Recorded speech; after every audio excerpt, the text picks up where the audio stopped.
Hoy les voy a hablar acerca de la autoridad de la Biblia como palabra de Dios. La Biblia, al ser la voz de Dios y el principal medio por el cual Él comunica sus designios a la humanidad, posee una autoridad inquebrantable. Esta autoridad no es delegada, sino que reside en su propio origen divino, Dios mismo, quien es supremo y soberano. El significado de Señor y la autoridad suprema. Dios y su Hijo, Jesucristo, son llamados Señor, un término que encapsula autoridad y soberanía absoluta. La palabra Señor, del griego Kyrios o Kurios, comunica la idea de amo, dueño, soberano y supremo. Es el reconocimiento de la posición más alta de Dios sobre toda la creación. Jesús mismo confrontó la hipocresía sobre este título al preguntar: ¿por qué me llaman Señor, Señor, y no hacen lo que yo les digo? Lucas capítulo 6, versículo 46.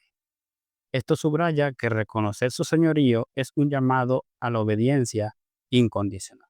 Algunos ejemplos de la autoridad de la palabra de Dios los encontramos en las Escrituras.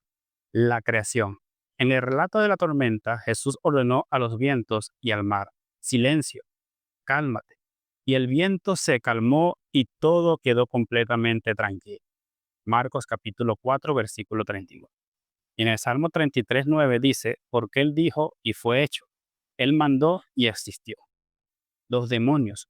En Marcos capítulo 5, versículos del 1 al 20, podemos leer acerca de la autoridad de la palabra de Cristo sobre una legión de demonios, donde el Señor mandó que salieran de un hombre. Las enfermedades. Vemos muchos casos donde su palabra sanó inmediatamente, como cuando dijo a la mujer con hemorragia: hija, tu fe te ha sanado, vete en paz. Marcos capítulo 5, versículo 34. La fe de centurión. Mateo capítulo 8, versículo del 5 al 13. En este relato Jesús quedó maravillado y admirado por la fe de un centurión, un militar romano que tenía a 100 soldados bajo su mando. ¿Por qué fue tan sorprendente la fe de este hombre? El centurión, al reconocer a Jesús como Señor y siendo él mismo una persona bajo autoridad, con soldados a su mando, comprendió que la palabra de Cristo posee una autoridad indiscutible. Esto implica una completa sujeción y obediencia a su mandato.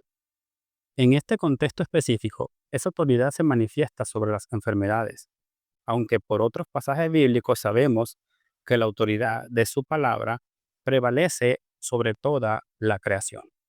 Esta es la fe que Jesús busca en cada uno de nosotros, una fe como la del centurión, que entiende y se somete a la autoridad inherente a la palabra de Jesucristo. De hecho, en el contexto de este pasaje, Jesús afirma que quienes poseen esta clase de fe son los que entrarán al reino de los cielos juntos con Abraham, Isaac y Jacob. Mateo capítulo 8, versículo 11. En conclusión, la autoridad de la Biblia es inquebrantable porque emana de su fuente, Dios, el Señor soberano sobre toda la creación. Como se evidencia en la Escritura, su palabra ejerce un poder absoluto y tangible, no solo sobre la naturaleza, los demonios y las enfermedades, sino como el medio directo por el cual comunica su voluntad. El ejemplo de centurión cristaliza la respuesta que Jesús espera. Su fe fue elogiada no solo por creer, sino por comprender la autoridad inherente a la palabra de Cristo. Una autoridad tan absoluta que su mera orden era suficiente para lograr cualquier cosa. Por consiguiente, la fe genuina y salvífica que busca Jesús en el creyente es la que reconoce, se somete y obedece la autoridad suprema de su palabra. Esta sujeción incondicional no es opcional, sino el fundamento es esencial de la vida cristiana y la puerta de entrada al reino de los cielos.